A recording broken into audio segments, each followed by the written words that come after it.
भारत फिर भरपूर बनेगा,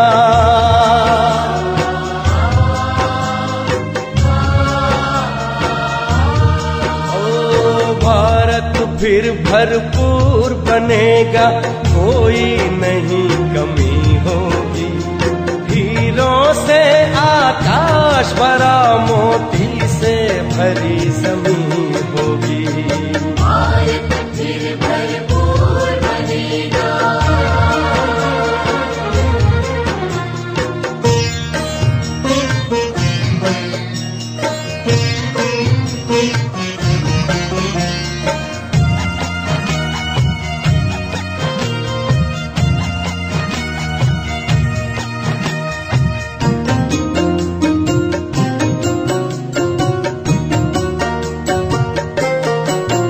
हर बालक कृष्ण कन्हैया सा, राधा सी हर बाला होगी। सुख शांति प्रेम पावनता की, वसुधा पहने माला होगी।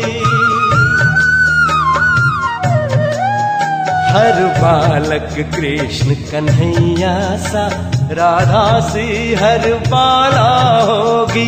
सुख शांति प्रेम पावनता की, वसुधा पहने माला होगी। नर होंगे श्री नारायण और नारी श्री लक्ष्मी होगी। नर होंगे श्री नारायण और नारी श्री लक्ष्मी होगी। हीरों से आकाश भरा, मोती से भरी जमीन होगी। कोई नहीं कमी होगी। भारत फिर भरपूर बनेगा।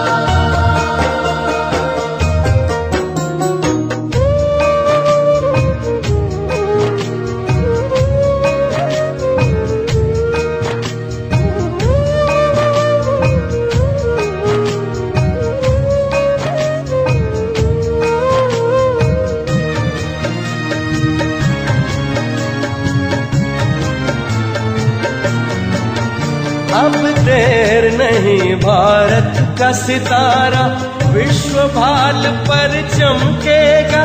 नारी शक्ति पूजित होगी, सौभाग्य का सूरज दमकेगा। अब देर नहीं, भारत का सितारा विश्व भाल पर चमकेगा।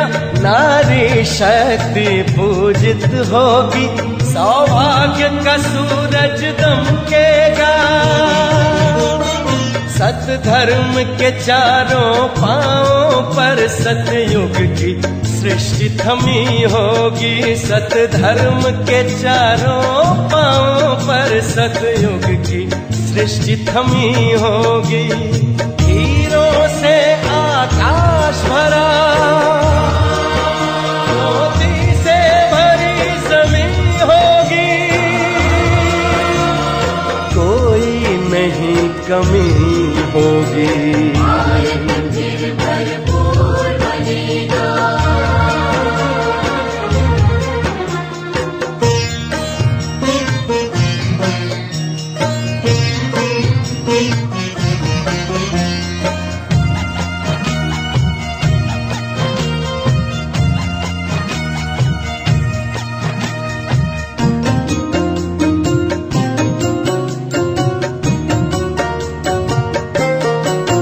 वही जगत गुरु यह भारत है, भगवान जहाँ पर आते हैं। गीता गंगा गौ गायत्री का फिर से मान बढ़ाते हैं। वही जगत गुरु यह भारत है, भगवान जहाँ पर आते हैं।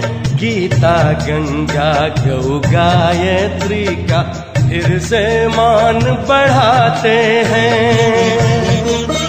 ऐ धन्य धन्य अपनी माटी जो फिर से देव भूमि होगी है। धन्य धन्य अपनी माटी जो फिर से देव भूमि होगी। हीरों से आकाश भरा, मोती से भरी जमीन होगी। कोई नहीं कमी होगी, भारत फिर भरपूर बनेगा। कोई नहीं कमी होगी। हीरों से आकाश भरा, मोती से भरी जमीन होगी। भारत फिर भरपूर बनेगा। भारत फिर भरपूर बनेगा। भारत फिर भरपूर बनेगा। भारत फिर भरपूर बनेगा। भारत फिर भरपूर बनेगा।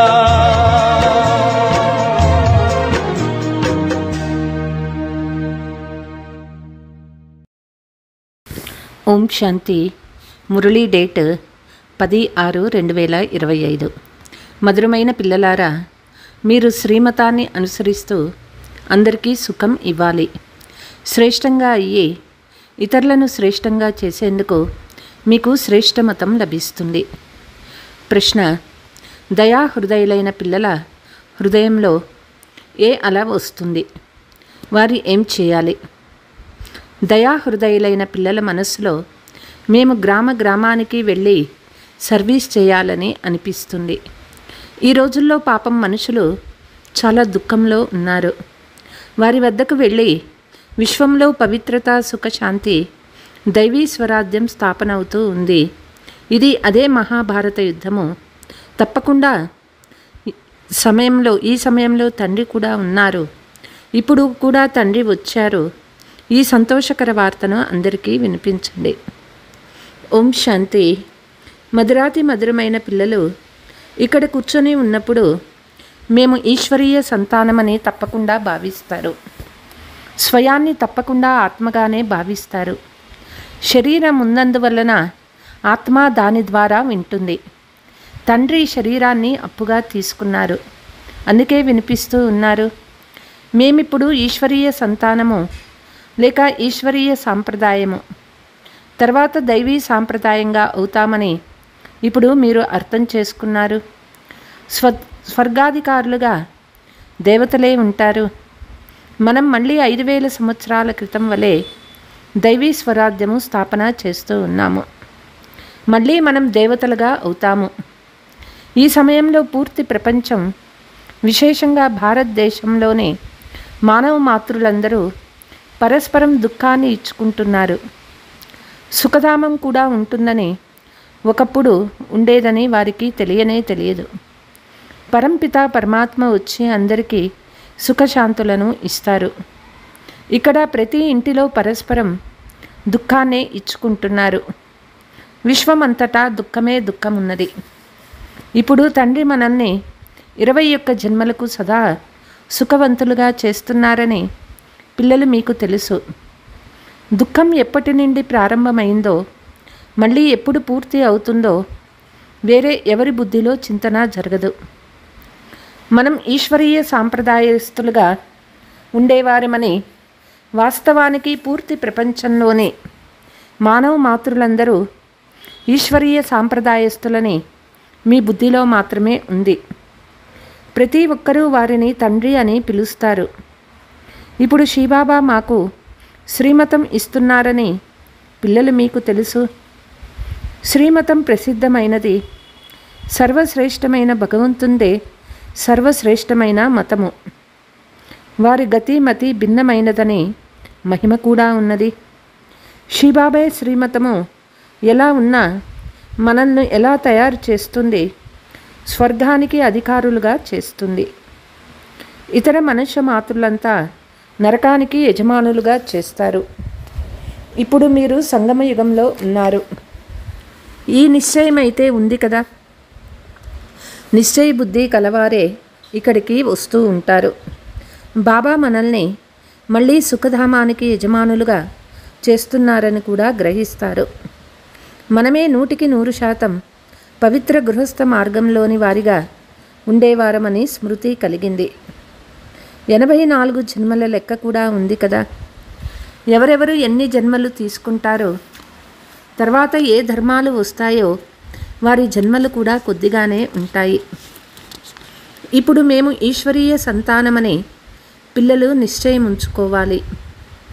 అందరినీ శ్రేష్టంగా చేసేందుకు మనకిప్పుడు శ్రేష్ఠ మతం లభిస్తుంది. మన తండ్రి మనకు రాజయోగాన్ని నేర్పిస్తారు. వేదశాస్త్రాలు మొదలైనవన్నీ భగవంతుణ్ణి కలిసే మార్గాలని మనుషులు భావిస్తారు. కానీ భగవంతుడు చెప్తూ ఉన్నారు, వీటి ద్వారా ఎవరు నన్ను కలవలేరు. నేను వస్తాను, అందుకే నా జయంతిని ఆచరిస్తారు. కానీ ఎప్పుడూ ఎవరి శరీరంలో వస్తానో బ్రాహ్మణులైన మీకు తప్ప వేరే ఎవ్వరికీ తెలియదు. ఇప్పుడు పిల్లలైన మీరు అందరికీ సుఖం ఇవ్వాలి. ప్రపంచంలో అందరూ ఒకరికొకరు దుఃఖమనే విస్తారు. వికారాలలోకి వెళ్ళడం అంటే దుఃఖం ఇవ్వడమని అందరికి వారికి తెలియదు. ఇది చాలా గొప్ప దుఃఖమని ఇప్పుడు మీకు తెలుసు. పవిత్రంగా ఉండే కుమారిని అపవిత్రం చేస్తారు. నరకవాసిగా చేసేందుకు ఎంత ఆడంబరంగా ఉత్సవం చేస్తారు. ఇక్కడ అలాంటి హడావిడి ఆడంబరాల మాటే లేదు. మీరు చాలా శాంతిగా కూర్చొని ఉన్నారు. అందరూ సంతోషిస్తారు. విశ్వమంతటా సదా సుఖవంతులుగా చేస్తారు. మీరు శివశక్తుల రూపంలో గౌరవింపబడతారు. మీ ఎదుట లక్ష్మీనారాయణలకు కూడా ఏమాత్రమూ మహిమ లేదు. శివశక్తుల పేరు ప్రసిద్ధమై ఉంది.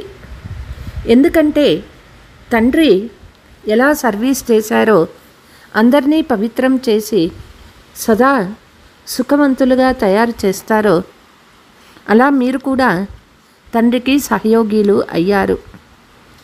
శివశక్తులైన మీకు భారత్ మాతలకు మహిమ ఉంది. లక్ష్మీనారాయణులు, రాజారాణులు, వారి ప్రజలంతా స్వర్గవాసీలు. అదేమైనా పెద్ద విషయమా? వారు ఎలాగైతే స్వర్గవాసులో అలా ఇక్కడ రాజారాణులు అందరూ నరకవాసీలు. అలాంటి నరకవాసీలను మీరు స్వర్గవాసులుగా చేస్తారు. మనుషులకు ఏమీ తెలియదు. పూర్తి తుచ్చబుద్ధి గలవారిగా ఉన్నారు. ఏవేవో చేస్తూ ఉంటారు. ఎన్ని యుద్ధాలు మొదలైనవి చేస్తారు. ప్రతి విషయంలో దుఃఖమే దుఃఖముంది. సత్యయుగంలో ప్రతి విషయంలో సుఖమే సుఖము ఉంటుంది. ఇప్పుడు అందరికీ సుఖం ఇచ్చేందుకు బాబా శ్రేష్ఠ మతాన్ని ఇస్తూ ఉన్నారు. శ్రీమద్ భగవాను వాచ అనే మహిమ కూడా ఉంది. శ్రీమతము మనుష్య వాచ కాదు. సత్యయుగంలో దేవతలకు మతం ఇచ్చే అవసరం ఉండదు. ఇక్కడ మీకు శ్రీమతం లభిస్తుంది. తండ్రితో పాటు మీరు కూడా శివశక్తులనే గాయనం చేయబడతారు. ఇప్పుడు మళ్ళీ ఆ పాత్రను ప్రాక్టికల్గా అభినయిస్తూ ఉన్నారు. ఇప్పుడు తండ్రి చెప్తూ ఉన్నారు, పిల్లలు మీరు మనసా వాచ కర్మణ అందరికీ సుఖమే ఇవ్వాలి. సుఖధామానికి మార్గాన్ని చూపించాలి. ఇదే మీ కర్తవ్యము. శరీర నిర్వహణ కొరకు పురుషులు ఉద్యోగ వ్యాపారాలు కూడా చేయవలసి వస్తుంది. సాయంకాల సమయంలో దేవతలు విహారానికి భూప్రదక్షిణ చేస్తారని అంటారు. ఇప్పుడు దేవతలు ఇక్కడికి ఎక్కడ నుండి వస్తారు? కానీ ఈ సమయాన్ని శుద్ధమైనదని అంటారు. ఈ సమయంలో అందరికీ తీరిక కూడా లభిస్తుంది. పిల్లలు మీరు నడుస్తూ తిరుగుతూ లేస్తూ కూర్చుంటూ స్మృతి చెయ్యాలి. ఏ దేహదారికి చాకిరీ మొదలైనవి చేయరాదు. తండ్రి ద్రౌపది పాదాలు ఒత్తినట్లు మహిమ ఉన్నది. దీని భావాన్ని అర్థం చేసుకోవాలి. ఇది స్థూలంగా కాళ్ళు ఒత్తే విషయం కాదు. బాబా వద్దకు వృద్ధులు మొదలైన వారందరూ వస్తారు. భక్తి చేస్తూ చేస్తూ అలసిపోయారని బాబాకి తెలుసు. అర్ధకల్పం ఎన్నో ఎదురు దెబ్బలు తిన్నారు కదా, కాబట్టి కాళ్ళు ఒత్తారు అన్న పదాన్ని వారు తీసుకున్నారు. కృష్ణుడు కాళ్ళు ఎలా ఒత్తగలడు? అదేమైనా శోభిస్తుందా? మీరు కృష్ణుణ్ణి కాళ్ళు ఒత్తనిస్తారా? కృష్ణుణ్ణి చూడగానే అతన్ని కౌగిలించుకుంటారు. అతడిలో చాలా చమత్కారం ఉంటుంది. కృష్ణుడు తప్ప మరే విషయము బుద్ధిలో కూర్చోదు. అతడు అందరికంటే తేజోమయుడు. అంత చిన్న బాలకుడైన కృష్ణుడు మురళి నడిపించాడనే విషయమే శోభించదు. ఇక్కడ శ్రీబాబాని ఎలా కలుసుకుంటారు? శ్రీబాబా స్మృతి చేస్తూ తర్వాత వారి వద్దకు రండి అని పిల్లలైన మీకు చెప్పవలసి ఉంటుంది. మనల్ని శ్రీబాబా 21 జన్మలకు సుఖవంతులుగా చేస్తారని పిల్లలు మీకు లోపల సంతోషం ఉంటుంది. ఇటువంటి తండ్రికి మీరు సమర్పణైపోవాలి. లౌకికంలో సుపుత్రులుగా ఉండేవారిపై తండ్రి బలిహారి అవుతారు. ఎందుకంటే వారు తండ్రి కోరికలు పూర్తి చేస్తారు. మరికొందరు తండ్రిని ఖూనీ కూడా చేస్తారు. ఇక్కడ మీరు అత్యంత ప్రియమైన వారిగా అవ్వాలి. ఎవ్వరికీ దుఃఖము ఇవ్వరాదు. దయాస్వరూప పిల్లలు హృదయంలో పల్లె పల్లెకు వెళ్ళి సేవ చేయాలని ఉంటుంది. ఈ రోజుల్లో పాపం వారు చాలా దుఃఖంలో ఉన్నారు. విశ్వంలో పవిత్రత సుఖశాంతుల దైవీ రాజ్యము స్థాపన అవుతుంది. సంతోషకరమైన వార్తను వారికి వినిపించండి. ఇది అదే మహాభారత యుద్ధం. ఆ సమయంలో తప్పకుండా తండ్రి కూడా ఉన్నారు. ఇప్పుడు కూడా తండ్రి వచ్చి ఉన్నారు. బాబా మనల్ని పురుషోత్తములుగా చేస్తున్నారని మీకు తెలుసు. ఇది పురుషోత్తమ సంగమ యుగము. మనం పురుషోత్తములుగా ఎలా అవుతామో మీకు తెలుసు. మీ లక్ష్యం ఏమిటి అని మిమ్మల్ని ఎవరైనా అడుగుతారు. మనుషుల నుండి దేవతలుగా అవ్వడం అని చెప్పండి. దేవతలు ప్రసిద్ధి చెందినవారు దేవతల భక్తులుగా ఉన్నవారికి అర్థం చేయించాలనే తండ్రి చెప్తూ ఉన్నారు. మొట్టమొదట శివుని భక్తితో ప్రారంభించింది కూడా మీరే. తర్వాత దేవతలను భక్తి చేశారు. మొట్టమొదట శివుని భక్తులకు అర్థం చేయించండి. నన్ను స్మృతి చేయమని శివబాబా చెప్తున్నారని వారికి చెప్పండి. శివుణ్ణి పూజిస్తారు కానీ వారి పతిత పావనుడైన తండ్రి అని వారికి తెలియదు. భక్తి మార్గంలో ఎంత మోసపోతారో, ఎన్ని ఎదురు దెబ్బలు తింటారో చూడండి. శివలింగాన్ని ఇంట్లో కూడా పెట్టుకోవచ్చు, ఇంట్లోనే పూజించవచ్చు. మరి అమర్నాథ్, బద్రీనాథ్ మొదలైన యాత్రలకు వెళ్ళే అవసరమేముంది? భక్తి మార్గంలో మనుషులు తప్పకుండా ఎదురు దెబ్బలు తినాల్సి ఉంది. మీరు వాటి నుండి విడిపించాలి. శివశక్తులు, శివుని కుమారులు. మీరు తండ్రి నుండి శక్తి తీసుకుంటారు. అది కూడా స్మృతి ద్వారానే లభిస్తుంది. వికర్మలు వినాశం అవుతాయి. పతిత పావనులు తండ్రే కదా. స్మృతి ద్వారానే మీరు వికర్మాజీత్గా పావనంగా అవుతారు. అందరికీ ఈ మార్గాన్ని తెలపాలి. ఇప్పుడు మీరు రాముని వారుగా అయ్యారు.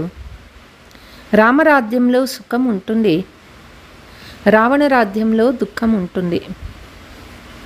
భారతదేశంలోనే ఇంతగా పూజలు జరిగే చిత్రాలు ఉన్నాయి.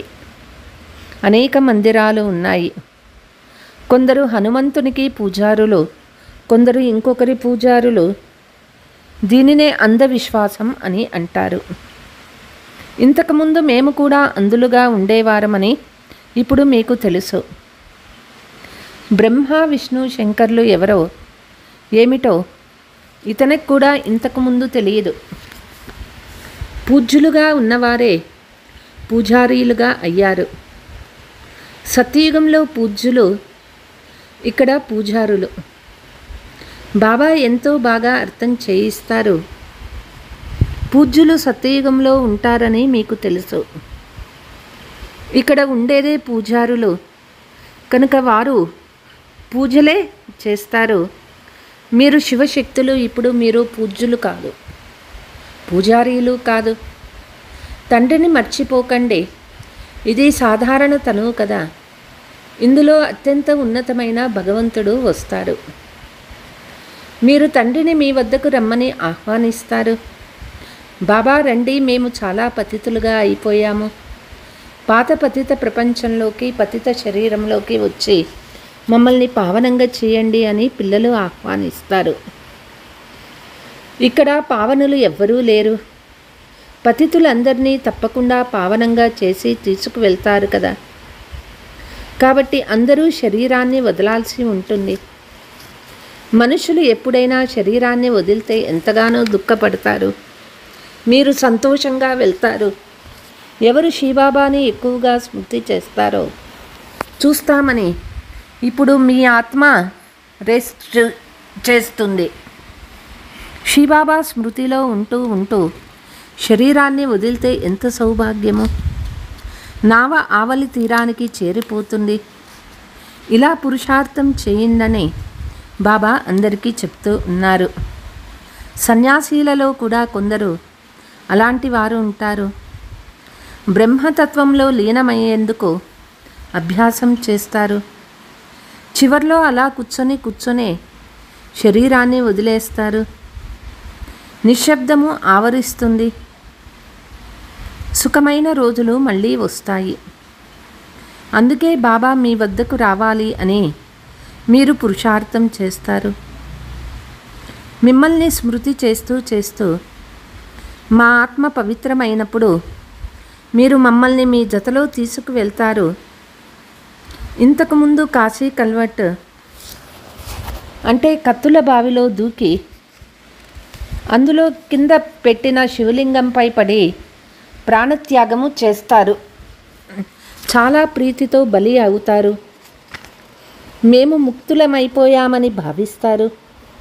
ఇప్పుడు మీరు బాబాని స్మృతి చేస్తూ శాంతిధామానికి వెళ్ళిపోతారు.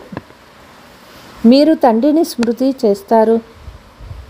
మీ స్మృతి బలము ద్వారా పాపాలు అంతమైపోతాయి.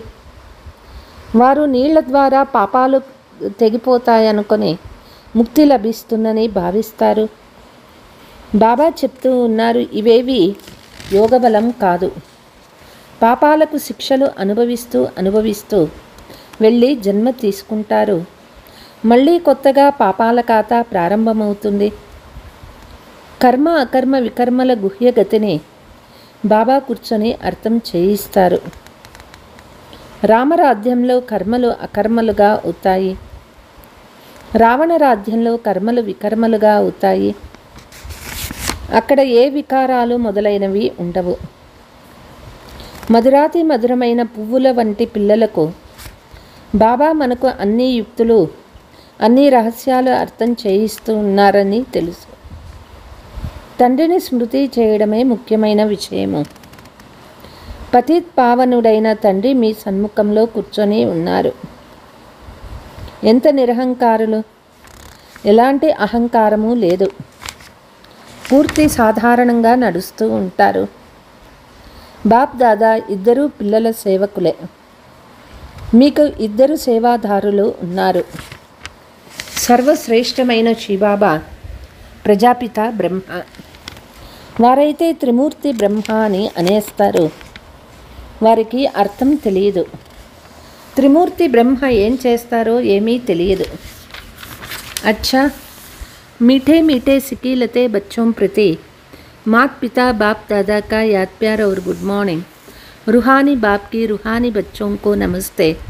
हम रूहानी बच्चों के रूहानी मात पिता बाप दादा को याद प्यार गुड मॉर्निंग नमस्ते नमस्ते. धारणा మేము ఈశ్వరీయ సంతానము శ్రేష్ఠ మత అనుసారంగా నడవాలని సదా నిశ్చయం ఉండాలి. ఎవరికీ దుఃఖం ఇవ్వరాదు. అందరికీ సుఖం ఇచ్చే దారిని చూపించాలి. సుపుత్రులుగా అయి తండ్రిపై బలిహారి అవ్వాలి. బాబాగారి ప్రతి ఆశను పూర్తి చేయాలి. ఎలా బాబా నిర్మాణులు నిరహంకారులుగా ఉన్నారో అలా తండ్రి సమానంగా అవ్వాలి. వరదానము: స్వ ఉన్నతి ద్వారా సేవలో ఉన్నతి చేసే సత్యమైన సేవాధారి భవ. సేవ యొక్క ఉన్నతి కొరకు విశేషమైన ఆధారము స్వ ఉన్నతి. స్వ ఉన్నతి తక్కువగా ఉంటే సేవ కూడా తక్కువగా ఉంటుంది. కేవలం ఎవరికైనా నోటి ద్వారా పరిచయం ఇవ్వడమే సేవ కాదు. ప్రతి కర్మ ద్వారా శ్రేష్ఠ కర్మల ప్రేరణ ఇవ్వడం కూడా సేవనే. ఎవరైతే మనసా వాచా కర్మణ సేవలో తత్పరులై ఉంటారో వారికి సేవ ద్వారా శ్రేష్ఠ భాగ్యం యొక్క అనుభవం అవుతూ ఉంటుంది. ఎంతగా సేవ చేస్తారో అంత స్వయం కూడా ముందుకు వెళ్తారు. తమ శ్రేష్ఠ కర్మ ద్వారా సేవ చేసేవారు సదా ప్రత్యక్ష ఫలాన్ని ప్రాప్తి చేసుకుంటూ ఉంటారు. స్లోగన్: సమీపంగా వచ్చేందుకు ఆలోచించడం, మాట్లాడటం, చేయడం 3 సమానంగా ఉండాలి. ఆత్మీక స్థితిలో ఉండే అభ్యాసము చేయండి. అంతర్ముఖి అవ్వండి. ఏకాగ్రతకు ఆధారము అంతర్ముఖత. అంతర్ముఖతలో ఉండటం వల్ల సూక్ష్మ శక్తుల లీలలను అనుభవం చేస్తారు. ఆత్మీక స్థితిలో ఉండి ఆత్మలను ఆహ్వానించడం, ఆత్మలతో ఆత్మీయ సంభాషణ చేయడం, ఆత్మల సంస్కార స్వభావాలను పరివర్తన చేయడం, ఆత్మల కనెక్షన్లో పరమాత్మతో జోడించటం, ఇటువంటి ఆత్మీక లీలలు అనుభవం అవుతూ ఉంటాయి. అచ్చా. ఓం శాంతి.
सूरज उग्यो आंगन में।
Thank you.